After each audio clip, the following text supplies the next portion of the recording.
सच जीजी, तुम्हें कोई देखकर कह ही नहीं सकता कि अब तुम सास बनने जा रही हो। फुर्ती इतनी कि अच्छी अच्छी जवान लड़कियां भी गच्चे खा जाएं। वैसे एक तरह से ठीक ही है, अपने हाथ पैर चलाती रहो तो किसी के भरोसे नहीं रहना पड़ता। पर एक बात कहूँ जीजी, अब ना आपके आराम के दिन आ गए हैं। अब बहू आ रही है, अब थोड़ी अपनी सेवा का मजा लेना। क्यों छोटी, बिल्कुल सही कह रही हूँ ना मैं? रजनी ने खिलखिलाते हुए अपनी बहन सुषमा से कहा। बहू ला रही हूँ, कोई नौकरानी नहीं जो उसके आते ही अपनी सारी जिम्मेदारी उस पर छोड़ दूँ। मेरे लिए जैसे मेरी बेटियां हैं वैसे ही मेरी बहू भी होगी। मैं उसे अपनी पलकों पर बिठा कर रखूंगी। सब किताबी बातें होती हैं जीजी, बहू कभी बेटी नहीं बन सकती। खैर हमें क्या, आजकल तो हर घर की कहानी है। आप हमसे बड़ी हो, दुनिया आपने हमसे ज़्यादा देख रखी है, पर हम दोनों की बहुएं आ गई हैं तो समझ जाना हमारा फर्ज था। बाकी आगे आपकी मर्जी। शशि जी अपनी 3 बहनों में सबसे बड़ी हैं। दोनों ही अपनी गृहस्थी से पूर्ण हो चुकी हैं। शशि जी की भी 2 बड़ी बेटियां हैं जिनकी शादी को भी काफ़ी समय बीत चुका है, पर चूंकि शशांक दोनों बेटियों के बहुत समय बाद हुआ था, इसलिए अब घर में उसकी शादी का नंबर आया था। शशि जी की दोनों बेटियां अपनी अपनी गृहस्थी में बहुत खुश थीं। अपने छोटे भाई के लिए श्रेया को पसंद करने वो दोनों खुद से ही गई थीं। श्रेया एक बड़े संयुक्त परिवार में पली बढ़ी अपने भाई बहनों में सबसे बड़ी थी। परिवार का ख्याल, आदर, मान सम्मान अच्छे से कर पाएगी, यही सोचकर अपने शशांक के लिए श्रेया को पसंद किया गया था। सगाई से लेकर शादी तक शशि जी और अशोक जी ने दिल खोलकर खर्च किया था। एक एक चीज श्रेया को अपने साथ खुद ले जाकर उसकी पसंद से दिलवाई गई थी। श्रेया भी इतना प्यार करने वाला परिवार पाकर बहुत खुश थी। शादी खूब धूमधाम से संपन्न हुई। कुछ दिन तक अपनी नई भाभी के साथ समय बिताने के बाद उनकी दोनों बेटियां भी अपने घर रवाना हो गईं। पर जैसा सोचा था वैसा उसके विपरीत ही निकला। श्रेया एक संयुक्त परिवार की पली बढ़ी जरूर थी, पर उसका सपना हमेशा एकल परिवार में रहने का था। उसे एकांत बहुत पसंद था। हालांकि उसके नए परिवार में सास, ससुर, पति और वो खुद इन 4 सदस्यों के अलावा और कोई 5वां नहीं था, पर फिर भी वह हमेशा सभी से कटी कटी सी ही रहती। वहीं शशि ने अपनी नई बहू से कुछ ज़्यादा ही उम्मीदें लगा रखी थी। बेचारी सुबह श्रेया के उठने से पहले ही उसके लिए चाय नाश्ता तैयार करके रख देती थी। कई बार अशोक जी ने मजाक मजाक में उनसे कहा भी था कि शशि जी, ये आप सही नहीं कर रही। माना श्रेया नई नई है, पर उसे अपनी जिम्मेदारी शुरू से ही समझनी चाहिए। आपको तो पता ही है, माता जी थी नहीं, बहुत छोटी सी उम्र में ही आकर मैंने अपनी जिम्मेदारियों को बखूबी निभाया था। शशि जी ने कहा, इस घर को और बच्चों को बनाने में दिन रात एक कर दिए, पर अब जब तक हम हैं मैं नहीं चाहती कि मेरी बहू भी इन सब तकलीफ़ों से गुजरे। अभी नई नई है, उसे अपनी ज़िंदगी आराम से जी लेने दीजिए, फिर तो यही सब करना है। शशि जी हंसकर बात टाल देती। धीरे धीरे श्रेया ने शशि जी के प्यार का फ़ायदा उठाना शुरू कर दिया। वो सुबह 11 बजे से पहले अपने कमरे से उठकर ही नहीं आती, जब तक अशोक जी अपना खाना लेकर दुकान पर निकल जाते थे। रात को भी अशोक जी जल्दी ही खाना खा लेते थे और श्रेया अपने और शशांक के लिए कभी विदेशी खाना बना लेती या फिर कभी होटलों से ऑर्डर कर रसोई से निकल पार्क में घूमने निकल जाती। वही हल्का खाने वाले शशि जी को अपने और अशोक जी के लिए खुद से खाना बनाना पड़ता।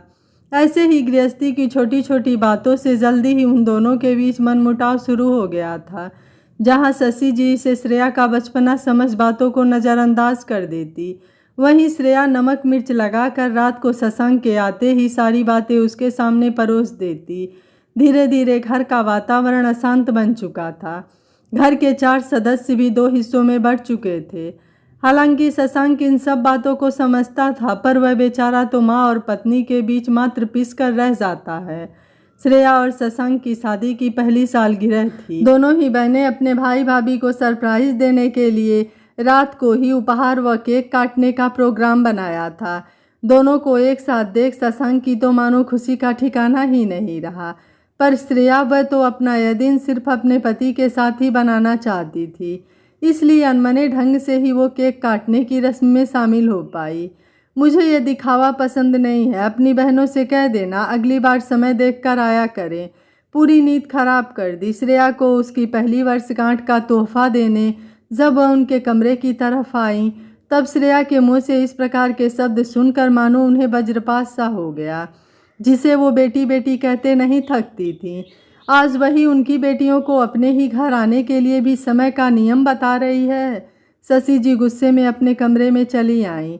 ना समझ है, अभी वो परिवार के महत्व को नहीं जानती, और फिर तुम ही तो कहती हो धीरे धीरे सीख जाएगी, फिर अब गुस्सा करने से क्या फ़ायदा। सारी बात जानने के बाद अशोक जी ने शशि जी को कहा, शायद गलती मेरी ही थी, सुषमा और रजनी सही ही कह रही थी। खैर, शायद मेरी किस्मत में ही ऐसा लिखा था। श्रेया की हरकत ने शशि जी को अंदर तक बहुत दुख पहुंचाया था। श्रेया की शादी को 3 साल बीत चुके हैं, पर न तो वो अपने सास ससुर का खाना बनाती है और न ही घर के कुछ कामों में हिस्सा लेती है। घर की बेटियों के छुट्टियों में रहने आने पर भी उसका हर बार एक नया ही रूप निकल कर आता। धीरे धीरे भाई की खुशी और घर की शांति के लिए दोनों ही अपने ही घर में आना कम कर देती हैं। परिवार की बदनामी के डर से और अपने बेटे की चिंता में वो दोनों भी चुपचाप सब कुछ सहन करते रहते हैं। शशि जी बेचारी अपने मन की बात अपनी बेटियों से ही कर लेती। इधर श्रेया ने पूरे समय शशांक के, कभी उसके बहनों को लेकर, कभी शशि जी के खिलाफ कान भरते रखना जारी ही रखा। शशांक से अपने माता पिता का दुख नहीं देखा जाता, वहीं वह अपनी पत्नी को भी बहुत प्यार करता था।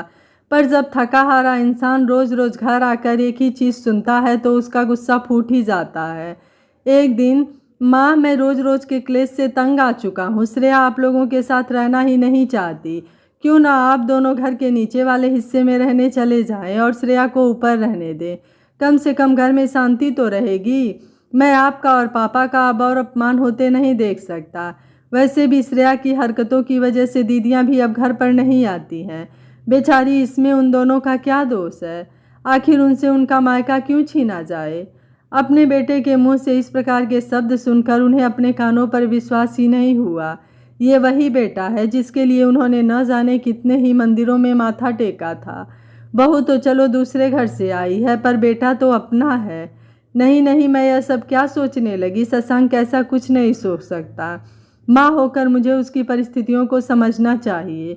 अपने आप को संयम रखते हुए उन्होंने बोलना शुरू किया, तुम बिल्कुल सही कह रहे हो। जानते हो तुम, जब मेरी 2 बेटियां हो गई थी तब डॉक्टर ने मुझे तीसरा बच्चा करने के लिए साफ मना कर दिया था। तुम्हारे पिताजी तो बिल्कुल भी तैयार नहीं थे, पर मैंने ही ज़बरदस्ती की थी, पर इस दिन के लिए नहीं। ये घर तुम्हारे पिताजी ने अपनी मेहनत की कमाई से बनाया है। न तो मैं नीचे वाली मंजिल पर रहने जा रही हूँ और न ही तुम ऊपर। बहुत हुआ, तुम दोनों अपना इंतज़ाम कहीं और कर लो। अपने बेटे के लिए हर समय जान हाजिर करने वाली शशि जी इस प्रकार का भी कोई निर्णय ले लेंगी, यह श्रेया ने कभी सपने में भी नहीं सोचा था। उसके सारे सपनों पर पानी जो फिर चुका था। थोड़ी ही देर में वह शशि जी के पास माफ़ी मांगने के लिए खड़ी थी। कभी कभी अत्यधिक मोह और मीठा भी अपनी ही बीमारी का कारण बन जाता है, और इस उम्र में अब हमसे और ज़्यादा झेला नहीं जाएगा। तुम हमारे लिए पहले भी लाडली बहू थी और आगे भी रहोगी, पर मैं तुम्हारी सास हूँ, तुम्हारी पति की माँ, जो उसे जन्म देने के लिए अगर दुनिया से लड़कर कष्ट सहकर दुनिया में ला सकती है तो उसके बिना भी रह सकती है। आगे से कभी भी एक माँ को कमज़ोर मत समझना। माँ का दिल था जल्दी ही पसीज गया, पर अपने ही घर में अपने वर्चस्व के लिए फिर से ऐसा कोई निर्णय न लेना पड़े। वह शशांक और श्रेया को अपने से दूर ऊपर वाली मंजिल में रहने का आदेश दे देती हैं। आपको शशि जी का फैसला कैसा लगा, आप मुझे अपनी राय कमेंट बॉक्स में ज़रूर दीजिएगा। आशा है यह कहानी आपको ज़रूर पसंद आई होगी। वीडियो पसंद आया है तो वीडियो को लाइक, शेयर एंड चैनल को सब्सक्राइब कर लीजिएगा। Thank you for watching. मिलते हैं अगली कहानी में।